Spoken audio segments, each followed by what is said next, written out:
On a warm summer afternoon, you're having a delicious meal at one of Calgary's finest restaurants. You enter through the veranda door and are seated by the window that looks over the garden. It's early in the evening, so you have the dining room all to yourself. When you hear the sounds of the hardwood floor creaking, you assume that the waiter is walking towards you. But when you look around the room, it's still empty. Moments later, you hear the floor creak again. There was no footprints, there was no footsteps, but that sound, that creak in the floor, all by itself with nothing surrounding it, that was very unnerving. I'm Nadine Bailey, and this is Haunted Canada. Today, we're heading back to Calgary to revisit a restaurant and speak to the manager, Ricardo Albino, who shares what it's like to work in one of the city's most haunted locations. This is the Deane House. If you're a longtime listener, you may remember this story. Recently, I had the chance to return and spoke directly with the manager, and what he shared adds a different layer that I thought you would love. The Deane House is in the heart of the Inglewood area in Calgary's historic district. It is a place that has always fascinated me. We're located on the confluence of our two rivers in the city. There's the Elbow and the Bow River. We're located where the two rivers meet. So historically, especially for Indigenous people, this area has a very,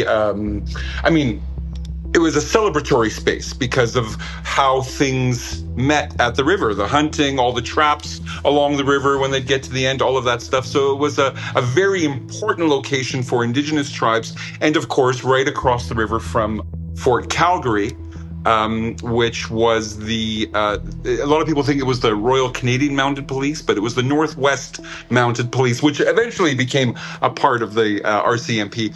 But they ran the fort there, and this house was actually built for the last captain of Fort Calgary. His name was Captain Richard Burton Deane. He was appointed to Fort Calgary, and at that time, prior to him, all the captains slept in the barracks with the soldiers because they were single men. But he was married with a family, and when he brought up that concern, they were like, "Don't worry, we'll build you a house." And this was the house that was built. That's Ricardo Albino. He's the manager of the Deane House restaurant and garden in Calgary, Alberta, and has been working there since May of 2022. He said that for almost 120 years, the former home of Captain Richard Burton Deane has been a staple in the community, located in the heart of Blackfoot territory, once known as Mokinsi. When you visit, you can't help but notice the landscape grounds surrounded by mature trees that create a quiet, picturesque oasis, steps from the bustling downtown core and riverside pathways. From every angle, the house stands out as both historic and welcoming. Today, it's a fine dining restaurant that hosts private events and weddings, but it was once the home of the head of justice. Built in 1901 by Captain Richard Burton Deane, it served as his home while he was the Northwest Police Superintendent in Calgary. But Deane was born in India in 1848, and as a young boy, he was an adequate student who excelled in sports, especially cricket. At 18, he wanted adventure and to see the world, so he joined the Marines and became a second lieutenant. By 1881, he had served 15 years in the Army, was married, and had 5 children. Seeing no further advancement in the Marines, Deane retired early and with his family moved to Canada. Deane was described as having a strong, with a vaguely threatening presence. He was tall and lean, had a pale complexion, cold eyes, and a acerbic tongue, which was framed by a droopy mustache. His cousin, Thomas Charles Pattison, was a prominent member of the Canadian elite, and with his influence, he was able to secure a position as aide to the Governor-General for a few months. Eventually, he persuaded Prime Minister John A. MacDonald to make him an inspector in the Northwest Mounted Police. He was awarded the role on July 1, 1883, and soon after traveled to the new police headquarters in Regina, Saskatchewan. He was a capable leader and quickly rose through the ranks to become superintendent. During the Northwest Resistance of 1885, Deane was left in charge. By then, the Buffalo were nearly gone. Cree and Assiniboine nations were starving after being confined to reserves under treaty agreements. Government rations were tightly controlled as Métis land claims went unresolved. A year earlier, Métis leaders in the Saskatchewan Valley sent word south to Montana. They wanted Louis Riel back. Riel had lived in exile for years after his previous attempts at resistance. The charismatic leader returned to find people were frustrated and anxious. Petitions were drafted and sent to Ottawa asking for recognition of land titles, representation in government, schools, and basic political rights. But in early 1885, patience had burned down to embers.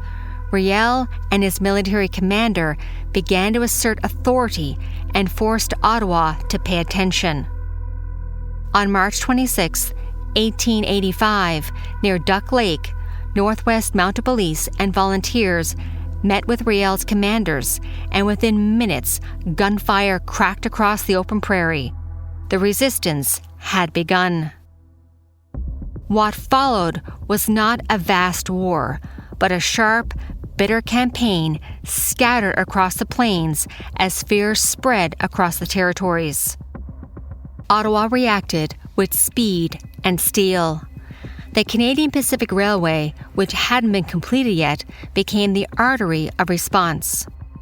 Troops were rushed west from Ontario and Quebec, and after barely 2 months of fighting, the resistance was over. Once the conflict ended, Deane became responsible for the prisoners, including Louis Riel. He had surrendered on May 15, 1885.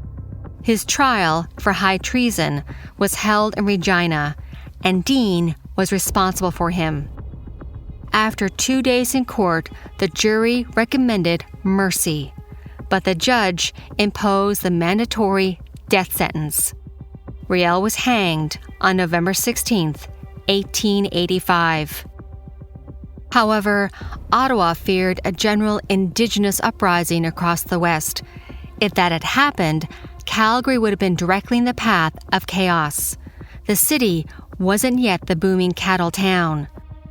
It was still young, just a settlement clustered around the old Northwest Mounted Police Fort, which had been built in 1875 as part of a larger effort to stop American rum and whiskey runners in the region. The railway had only recently arrived, stitching the place into the rest of Canada, and after the resistance, Calgary suddenly mattered. Captain Deane was one of the senior officers in southern Alberta, and that meant he would have the responsibility of keeping things from igniting when he arrived in July of 1906 with his family. A new home was built for him for $6,200.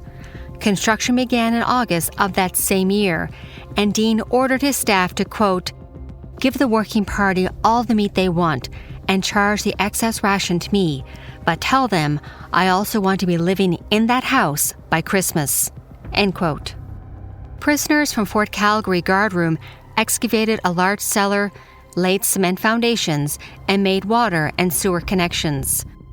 The 2-story red brick house with a green roof and white trim was completed on December 1st, 1906, but by then, Ricardo said Deane's wife Martha had passed away.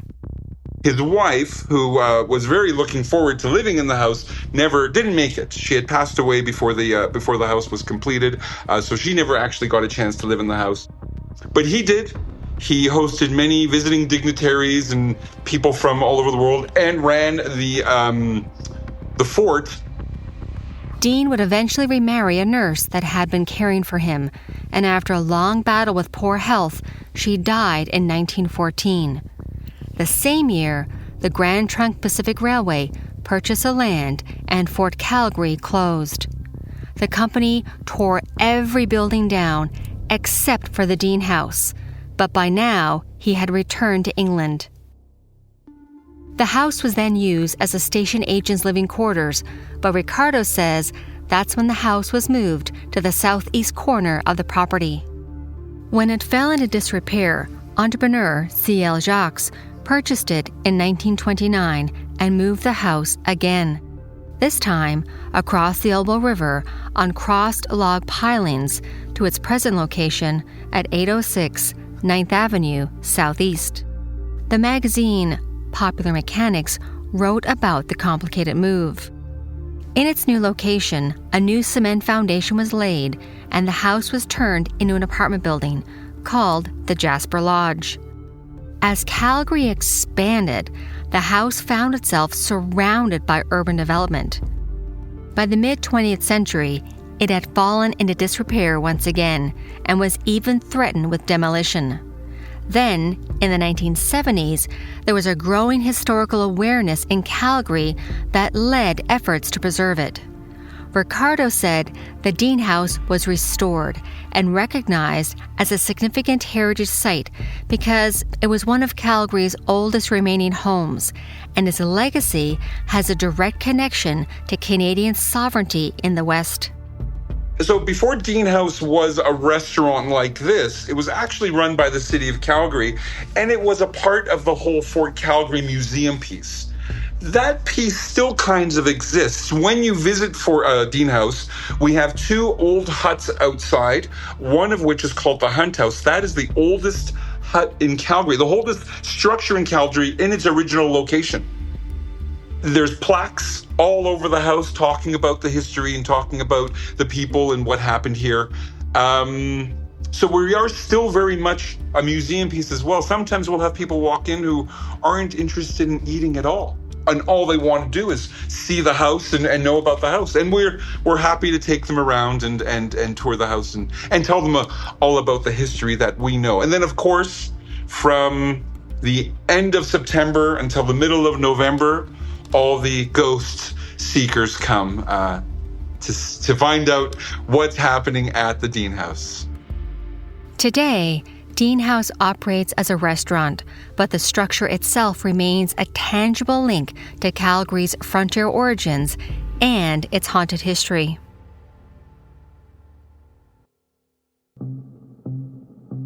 The Deane House's tragic history is well documented.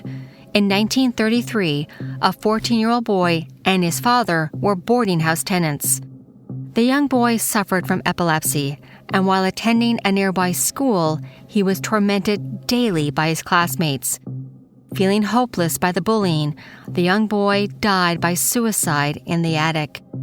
The incident sent shockwaves across the community, and Ricardo says some staff claimed to feel his presence in the restaurant.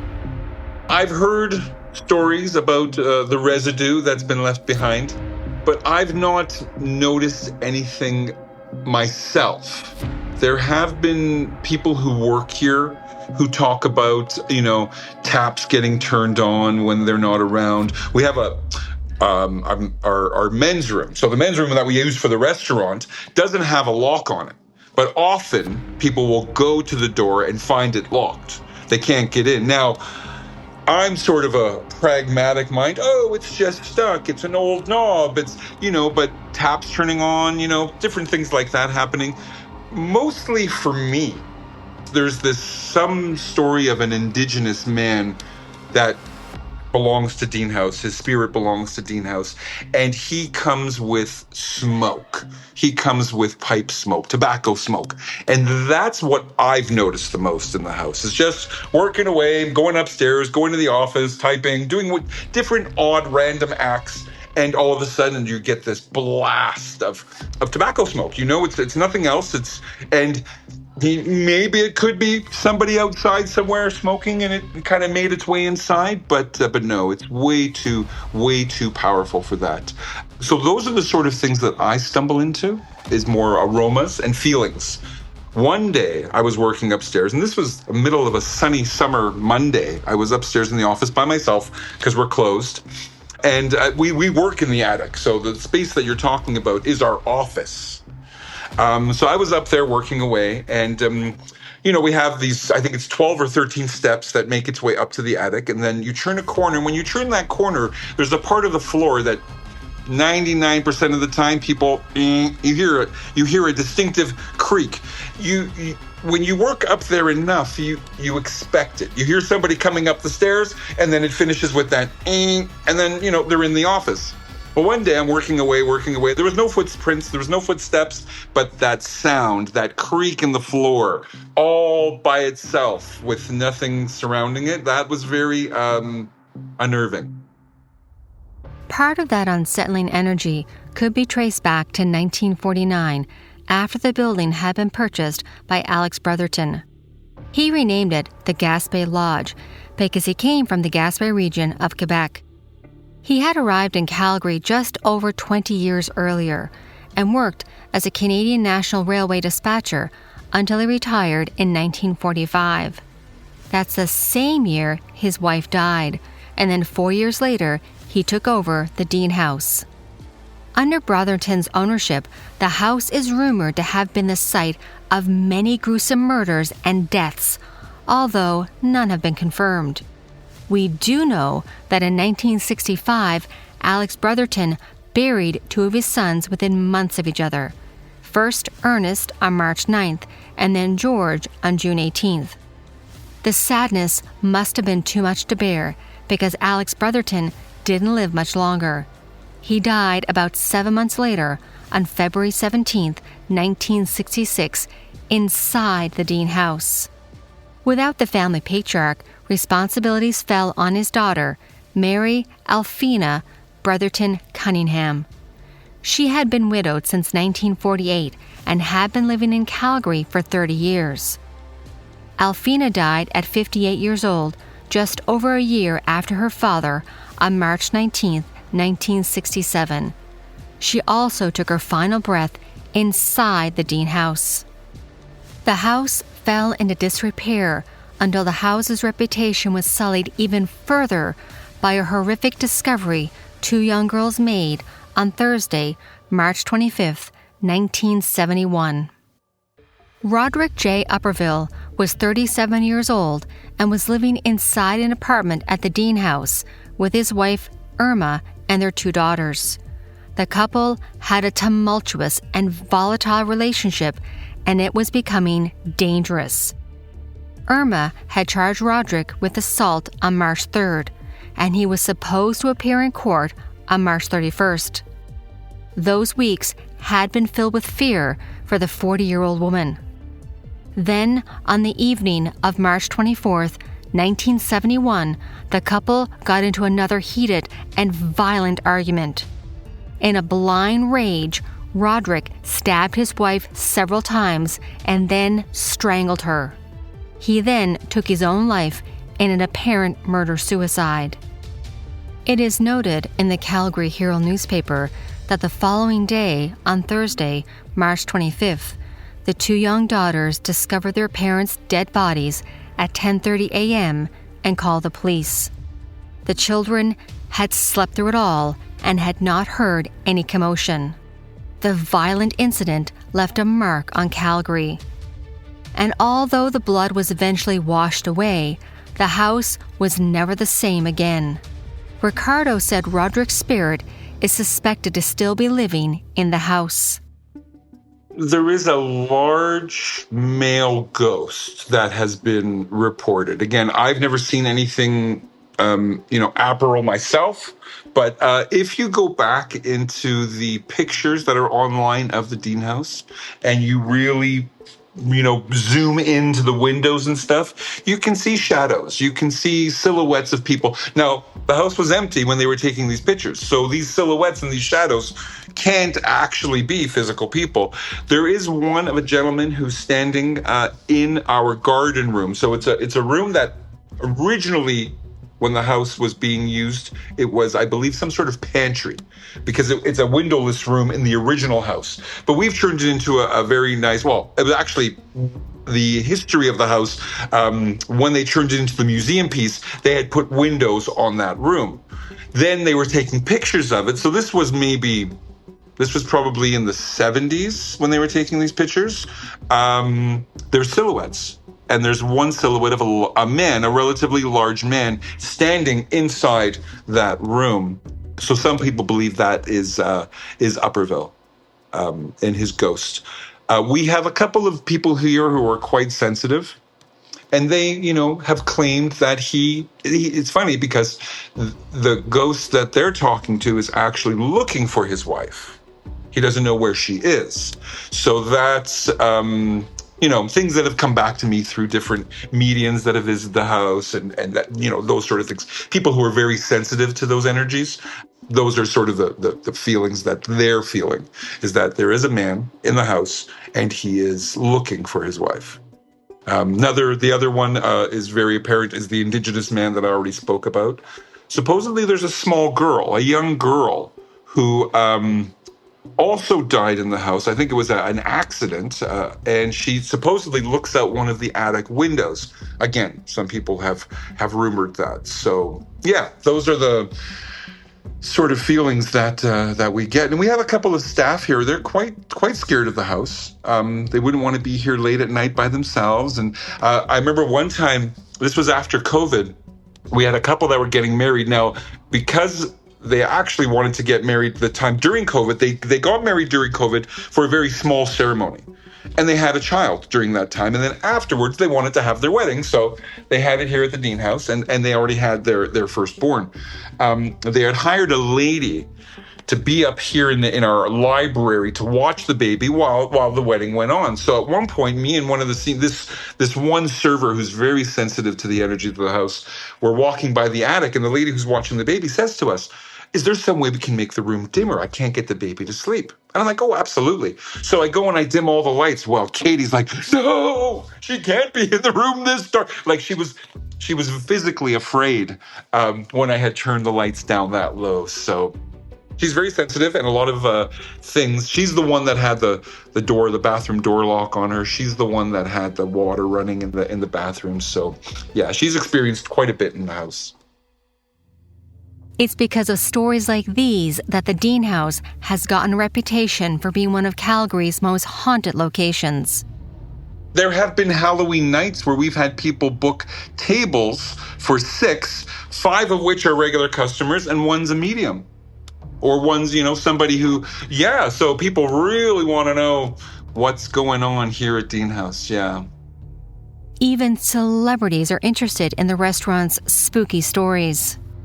We had a celebrity here once who came for dinner with his entourage. There was 6 of them. And then he wanted to have a seance. He wanted to actually go up into the attic and have a seance. And we didn't, we said no, but we did take him up. We toured the house. We kind of told him the ghost stories, but we didn't actually let him do a seance.